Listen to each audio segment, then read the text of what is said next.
چپکا کے قبول کر لیں، ورنہ قیامت کے دن بی بی زہرا کو منہ کیا دکھاؤں گی؟ جب سیدہ زہرا پوچھے گی زینب میرا لال دین کے لیے قربان ہوتا تھا اور تو اپنے لالوں کو بچا کر رکھی تھی، میں کیا جواب دوں گی؟ اس لیے میری یہ 2 قربانیاں قبول کر لیں۔ امام حسین نے کہا ٹھیک ہے، اگر یہی منظور ہے خدا کو تو میں اجازت دیتا ہوں۔ سیدہ زینب نے دونوں ننھے ننھے بیٹوں کو، تاریخ میں عمر مختلف آئی ہے، 10 اور 12 سال کی عمر بتائی، بعض نے 8-10 سال کی عمر بھی لکھی ہے۔ زینب کس خاتون کا نام؟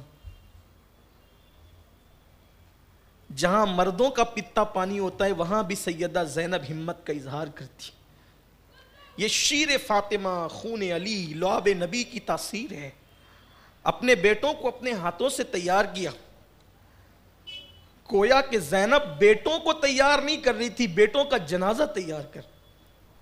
ایک ماں کے دل سے پوچھو کہ وہ بیٹوں کو مرنے کے لیے، شہید ہونے کے لیے، قتل ہونے کے لیے بھیج رہی ہے اور اپنے ہاتھوں سے تیار کر رہی ہے، اور اس کے بعد پیشانی چوم کر کہتی ہے میرے بیٹو جاؤ اور جا کر بتا دو کہ تم نواسے علی کے ہو اور جعفر طیار کے پوتے ہو، پیٹھ دکھا کے مت آنا، تمہاری نانی کی بارگاہ میں تمہاری ماں کو شرمندہ نہ کرنا، جاؤ اور جا کر کے جام شہادت پیو۔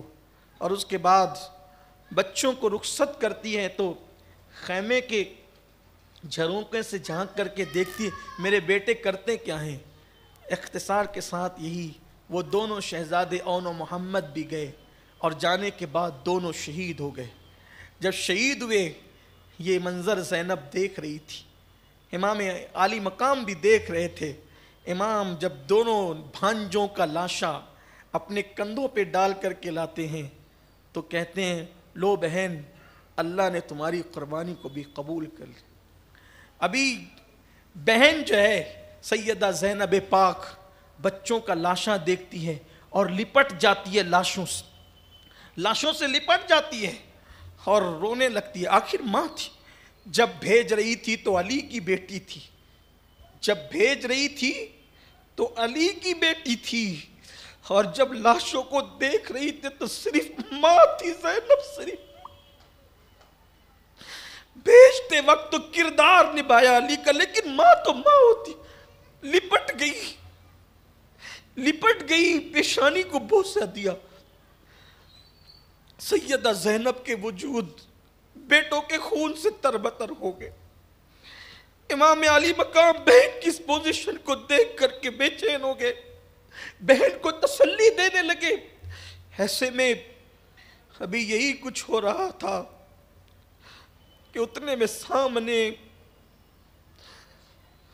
پورے قافلے کا علمدار کھڑا ہو گئے۔ جو ہمت ہے حسین پاک کی، جو ریڑھ کی ہڈی حسین پاک کی۔ عباس غازی کھڑے ہو گئے، بھیا اب کوئی بچہ تو نہیں ہے، اب جانے دو اپنے غازی کو۔ امام علی مقام نے کہا عباس تم جاؤ گے، ایسے دکھ نہ دو، ایسے دکھ نہ دو، ایسے تکلیف نہ دو، ایسی باتیں نہ کرو، میں تمہیں کسی حالت میں جانے نہیں دوں گا، تم میرے لشکر کے غازی ہو، علمدار ہو، تم نہیں جانا ہے تم نے۔ یہ باتیں ہو رہی تھی۔ غازی عباس کون ہے؟ غازی عباس حصول برکت کے لیے اس باب الحوائج کی منقبت پڑھنا چاہتا ہوں۔ جس وقت حضرت عباس علمدار پیدا ہوئے تھے، پچھلی نشست میں میں بیان کر چکا ان کی زندگی کے کچھ گوشے بیان کر چکا ہوں۔ آج ان کی زندگی کا ایک گوشہ پڑھنا چاہتا ہوں، پتہ چلے گا عباس کون ہے۔ حضرت عباس کی خصوصیت یہ ہے کہ وہ پرتو علی ہے۔ عباس، غازی عباس پرتو علی۔ ان کی زندگی عجیب ہے۔ 25 یا 26 ہجری میں پیدا ہوئے تھے ام بنین کے بطن سے،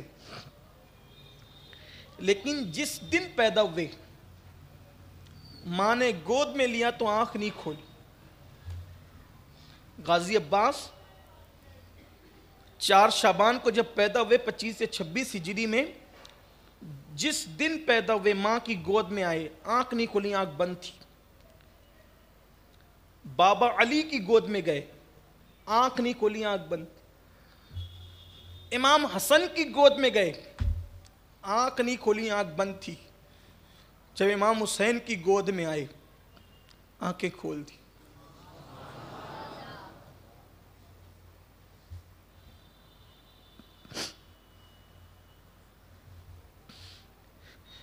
عشق حسین لے کر دنیا میں آئے تھے، بلکہ حسین کے لیے ہی دنیا میں آئے تھے۔ آنکھیں کھولی، سب سے پہلا چہرہ امام حسین کا دیکھا، پوری زندگی حسین حسین کرتے، بڑا پیار کیا، بڑا پیار کیا، بہت پیار کیا، بڑی محبت کی۔ مورخین نے لکھا ہے کہ جب وہ گھوڑے پر بیٹھتے تھے اور زین پر سے پیر اٹھاتے تھے تو قد اتنا اونچا تھا کہ گھوڑے پر بیٹھ کر بھی ان کے پیر زمین پہ ٹکتے تھے، اتنا قد اونچا تھا۔ اور پھر میں آپ کے سامنے پڑھ چکا ہوں خوبصورتی کتنی تھی، بہت پیار کیا۔ مولا حسین کے شہزادوں سے، بچوں سے، بچیوں سے بہت پیار کرتے تھے۔ اب آئے کہتے ہیں کہ آقا مجھے امام اجازت دیں، میں جانا چاہتا ہوں۔ امام نے کہا نہیں، تم نہیں جاؤ گے۔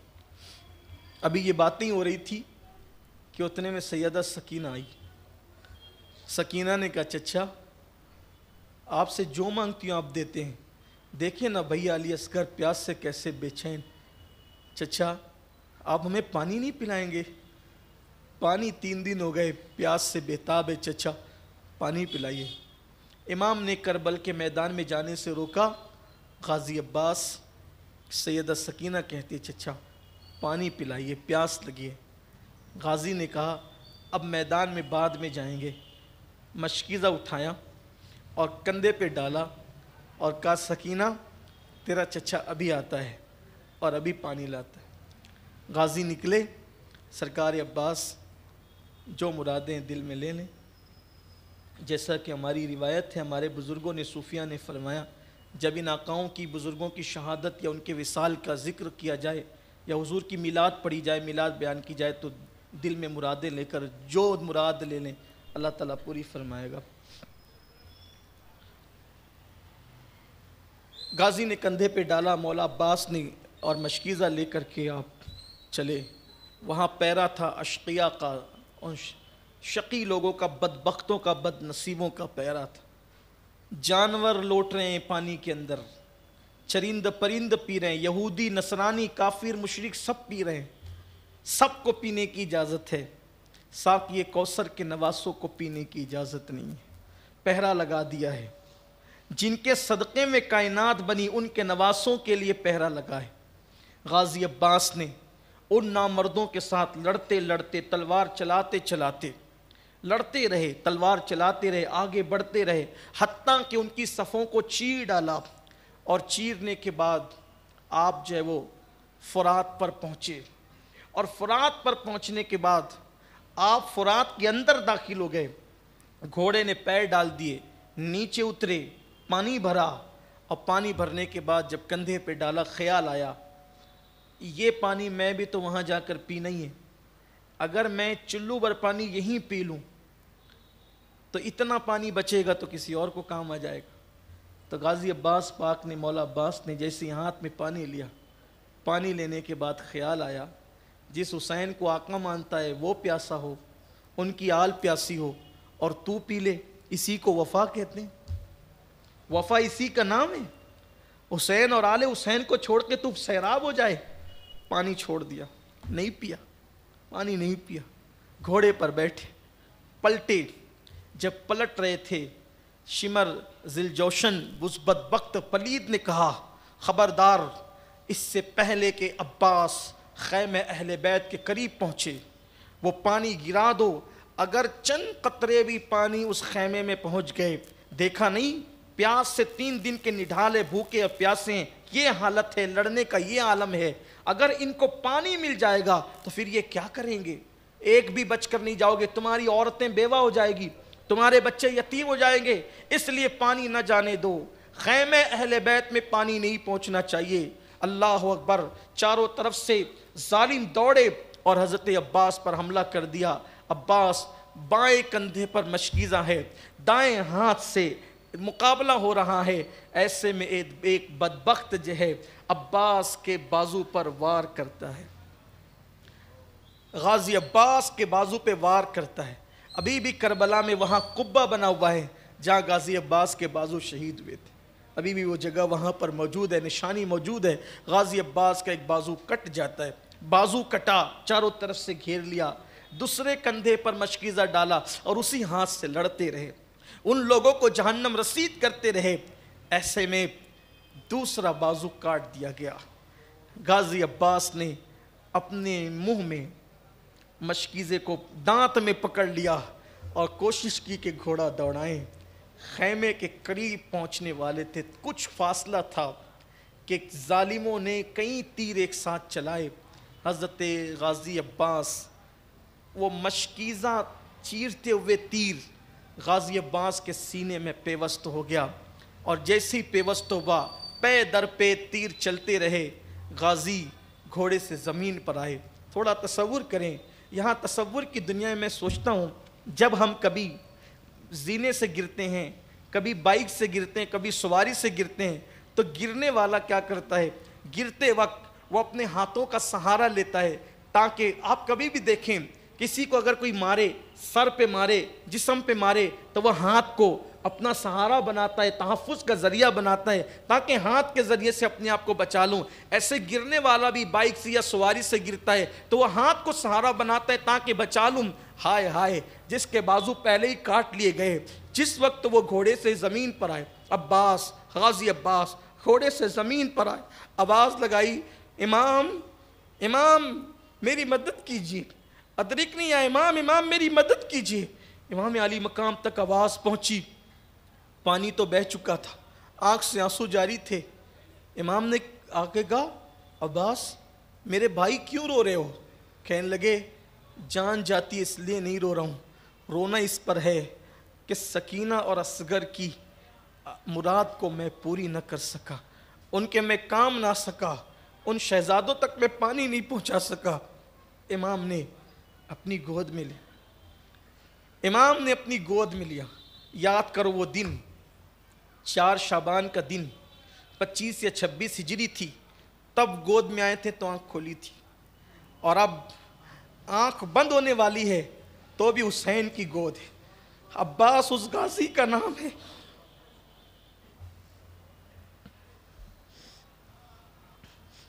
عباس اس غازی کا نام ہے۔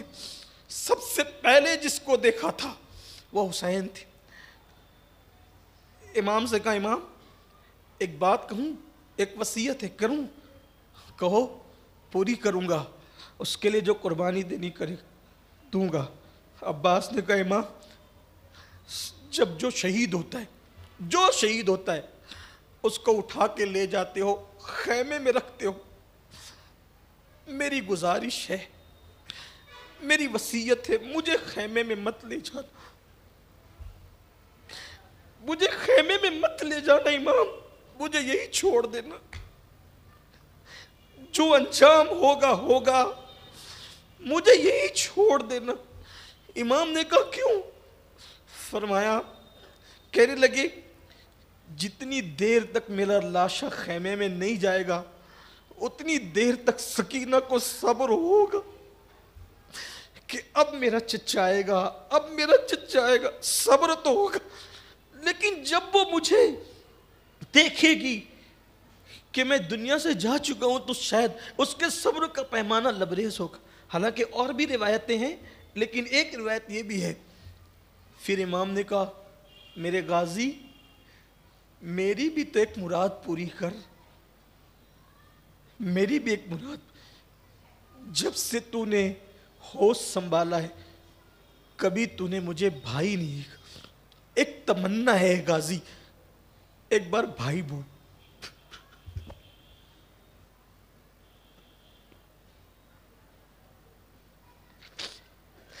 ایک مرتبہ بھائی بول دی غازی، بولا۔ عباس نے آنکھیں کھولی اور کھول کر کے کہا، آپ بھی علی کے بیٹے، میں بھی علی کا بیٹا ہوں، لیکن آپ کی ماں بنت پیمبر ہے، میری ماں آپ کی ماں کی خادمہ ہے، لیکن آپ کا حکم ہے۔ تو آج آپ کو آنکھیں کھولی اور کہا، رندی رندی سی کمزور سی آواز میں غازی نے بھائی کہا، اور بھائی کہہ کر آنکھیں بند کر لی۔ گویا کہ غازی کی زبان پر، عباس کی زبان پر آخری جملہ جو تھا گویا کہ وہ بھائی کا تھا امام حسین کو، اور آنکھیں بند کر لی۔ امام نے کہا، عباس تیرے جانے سے میری کمر ٹوٹ گئی، عباس تیرے جانے سے میری کمر ٹوٹ۔ درود شریف پر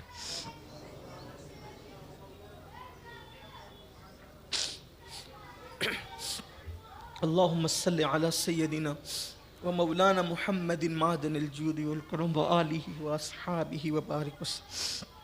عباس تیرے جانے سے میری کمر ٹوٹ گئی۔ یوں وفا کرتے ہیں وفا والے، اہل وفا کی شان یہ ہوتی ہے۔ ابھی غازی عباس کی شہادت کا منظر امام کی آنکھوں میں تھا، دل چھلنی تھا، دل بے چین تھا۔ ایسے میں ہم شبیہ پیمبر تنویر مصطفیٰ تصویر مرتضیٰ مولا علی اکبر سامنے آئے، بابا سب چلے گئے ہیں، مجھے اجازت دے۔ ہائے ہائے، کہتے ہیں کہ امام علی اکبر اتنے خوبصورت اور ایسے ہم شبیہ رسول تھے کہ مدینے والوں کو جب حضور کی یاد آتی تھی تو حضرت علی اکبر کا چہرہ دیکھ لیتے تھے۔ خاندان میں علی اکبر کا چہرہ دیکھا جاتا تھا، بڑے حسین تھے، بڑے جمیل، اور ان کی پرورش سیدہ زینب نے کی تھی۔ خوبصورت تھے، بھائی کے بیٹے تھے، پھوپھی نے پالا تھا، اور ان کی تربیت جنگی مہارت کے معاملے میں حضرت عباس نے کی تھی۔ عباس نے فن حرب، ضرب، گھوڑ سواری سب کچھ سکھایا تھا، اور بڑے چہیتے تھے، بڑے لاڈلے تھے، بہت خیال کیا جاتا تھا خاندان میں حضرت علی اکبر کا۔ ہم شبیہ پیمبر جو تھے، حضور کے ہم شبیہ جو تھے، بہت خیال کیا جاتا تھا۔ آئے کہنے لگے، بابا میں جانا چاہتا ہوں۔ کوئی ضد، کوئی ہارٹ ایسی نہیں تھی جو پوری نہ کی جاتی ہو۔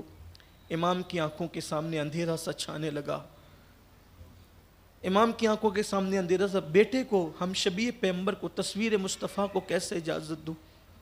بابا سب کو اجازت دی، علی اکبر کو اجازت نہ دیجیے گا۔ امام نے فرمایا، کس منہ سے اجازت دوں؟ مجھے خیال آتا ہے وہ منظر، مجھے وہ خیال آتا ہے کہ جب یوسف علیہ السلام کو ان کے بھائی کنویں میں ڈالنے کے لیے لے جا رہے تھے، تو یعقوب علیہ السلام یوسف علیہ السلام کو یوں بار بار اپنی گود میں چھپاتے تھے اور کہتے تھے، میں نہیں لے جانے دوں گا، نہیں لے جانے دوں گا۔ تو بیٹے کہتے تھے، آپ ہم پہ یقین نہیں کرتے، ہم اپنے بھائی کو لے جانا چاہتے ہیں۔ تو حضرت یوسف نے کہا، بابا یہ کیسی محبت ہے، اور یہ کون سی محبت ہے؟ سب کو کھیلنے کودنے کی اجازت ہے اور یوسف کو نہیں، کون سی محبت؟ تو جناب یعقوب نے روتے ہوئے کہا تھا، یوسف آج شاید تمہیں میری محبت کا احساس نہ ہو، کاش احساس تمہیں اس دن ہوگا جب تم جیسا خوبصورت تمہارا کوئی بیٹا ہوگا، تم جیسا خوبصورت تمہارا کوئی بیٹا ہوگا، اور اس کے بھائی اس کو کنویں میں پھینکنے کے لیے لے کر جا رہے ہوں گے، اور جو تمہارے دل پر گزرے گی آج وہی میرے دل پر گزر رہی ہے، تمہیں پتہ نہیں ہے۔ حضرت یوسف کا حسن تھا وہاں، صرف حسن کی بات کر رہا ہوں، مرتبے کی بات نہیں کر رہا، مفہوم مخالف مراد مت لے لیجیے گا۔ وہاں حسن یوسف تھا، یہاں شبیہ مصطفیٰ ہے۔ اور علی اکبر کھڑے ہو کر کہتے، 18 سال کے جوان، علامہ سید نعیم الدین مراد آباد صدر الافاضل فخر الاماثل لکھتے، 18 سال کی عمر تھی، شباب تھا، اور اس عمر میں حسن پورا جوبنوں پر تھا۔ امام علی مقام فرماتے ہیں، بیٹا میں کیسے اجازت دوں؟ کہا، بابا مجھے اجازت دیں تاکہ میں بھی آپ کے قدموں پہ جان قربان کر دوں اللہ کے دین کے لیے۔ بالآخر امام حسین نے ہم شبیہ پیمبر امام علی اکبر کو اپنے ہاتھوں سے عمامہ باندھا اور گھوڑے پر سوار کیا، اور گھوڑے پہ سوار کر کے بیویوں کو علی اکبر نے، شہزادہ علی اکبر نے آخری سلام کیا، اور سلام کر کے جیسے ہی بڑے، امام نے فرمایا علی اکبر ایک بار پلٹ کر دیکھ، میرے بیٹے ایک بار پلٹ کر سوچے، صحیح غور کریں، اللہ کے دین کے لیے قربانی کیا ہے۔ امام علی اکبر گھوڑے پر سوار ہیں اور بڑھتے ہیں۔ بڑھنے کے بعد جیسے ہی آپ میدان میں پہنچے، حضرت صدر الافاضل علیہ رحمہ اس کا نقشہ کھینچتے۔ حضرت استاذ زمن حضور رئیس القلم کتنے خوبصورت انداز میں اس کا نقشہ کھینچتے ہیں۔ کہتے ہیں کہ جب ہم شبیہ مصطفیٰ سج دھج کے جب میدان کربلا میں پہنچے تو ایسا لگتا تھا کہ جیسے کربلا کا ذرہ ذرہ حسن اکبر کی رانائیوں سے چمک اٹھا ہے، اور دشمن بھی دیکھ کر کے کہنے لگے یہ کون آ گیا ہے۔ بلکہ لکھنے والوں نے تو لکھا ہے کہ ایسے لگتا تھا جیسے احد کے پہاڑ سے ابھی مصطفیٰ جان رحمت نے گویا کہ اپنے چہرے سے نقاب ہٹایا ہے۔ اتنے مشابہ تھے، مشابہت اتنی تھی۔ امام علی اکبر کو دیکھ کر کے شمر نے کہا ابن سعد سے، کون ہے یہ؟ کتنا خوبصورت ہے یہ، کتنا حسن جمال ہے اس کے پاس۔ تو کہا کہ یہ ہم شبیہ پیغمبر حسین ابن علی کا بیٹا ہے۔ مرعوب ہو گئے حسن دیکھ کر، اور جیسے ہی مولا علی اکبر آئے، حسن تھا، صحت تھی، طاقت تھی، جرأت تھی، شجاعت تھی، گھوڑے پر سوار تھے، اور حسن کی رانائیوں سے گویا کہ پورا عرض کربلا مرعوب تھا۔ اسی میں آپ کی آواز گونجی۔ اچھا، حسن تو حسن مصطفیٰ کے مشابہ تھا، آواز بھی حضور کے مشابہ تھی، اور اسی آواز سے آپ نے کہا انا علی ابن حسین و ابن علی، کہ میں علی ہوں، حسین کا بیٹا اور وہ علی کا بیٹا ہے۔ نحنو اہل البیت اولا بالنبی، کہ ہم نبی سے سب سے زیادہ قریب ہیں اور ہم نبی کے اہل بیت ہیں۔ اپنا تعارف کرایا کہ میں علی ہوں، حسین کا بیٹا، اور وہ علی کے بیٹے ہیں۔ امام حسین کی شان بھی کیا ہے؟ جس کے بابا بھی علی ہیں، جس کا بیٹا بھی علی۔ میں حسین ابن علی کا بیٹا علی ہوں، بھیجو کس کو مقابلے میں بھیجتے ہو۔ وہاں بھی وہی صورتحال پیش آئی۔ مورخین لکھتے ہیں کوئی جانے کو تیار نہیں تھا، سب ایک دوسرے پہ ڈالتے تھے، کوئی نکلتا نہیں تھا۔ مولا علی اکبر نے خود گھس گئے ان کے لشکر کی طرف، اور بڑا نقصان کیا ان کا، اور بہت نقصان کرنے کے بعد پھر پلٹے، اور پلٹ کر کے آئے، اور آنے کے بعد کہتے بابا صرف 2 گھونٹ پانی، صرف۔ ایک تو دوپہر کا وقت ہو چکا تھا، چلچلاتی دھوپ، کربلا کے ریگزار، اور اس پر لوہے کا لباس وہ گرم کرتا تھا، زرہ جو تھی وہ گرم کرتی تھی، بے چین تھے، صرف 2 گھونٹ پانی پہ۔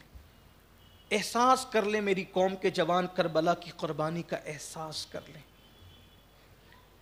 مائے رمضان المبارک مئی کے مہینے میں آتا ہے تو 40% لوگ تو روزہ رکھتے ہی نہیں ہے، الا ماشاءاللہ، روزے سے ہی جی چراتے ہیں، اور جو رکھتے ہیں ایسا لگتا ہے کہ افطار کا وقت کب ہوگا۔ ہم جیسے لوگ بھی رکھنے کی سعادت حاصل کرتے ہیں تو آدھا دن سونے میں گزار دیتے ہیں، اور جب اٹھتے ہیں تو گھڑی پر نظر جاتی ہے کہ کب افطار کا، تسبیح ہاتھ سے چھوٹ جاتی ہے گھڑی دیکھتے دیکھتے۔ یہ کیفیت ہوتی ہے لوگوں کی۔ لیکن 3 دن کی پیاس ہے، 3 دن کی پیاس، غم ہے، تکلیف ہے، مصیبت ہے، خاندان والوں کی لاشیں ہیں، ایک لاش پڑی ہوتی ہے، ایک لاش، پورا گھر سوگوار ہو جاتا ہے، غم میں ڈوب جاتا ہے۔ اہل بیت کی ہمت کی داد دے، سر کٹانا، گھر لٹانا، کوئی تجھ سے سیکھ جائے، جان عالم ہو فدا، اے خاندان اہل بیت۔ امام علی اکبر بابا 2 گھونٹ پانی سینے سے لگائے، میرے بچے، میرے لال۔ جب میں پیاس میں ہوتا، سفر میں پانی نہیں ہوتا، تو نانا مجھے اپنی زبان چساتے تھے، بیٹے آج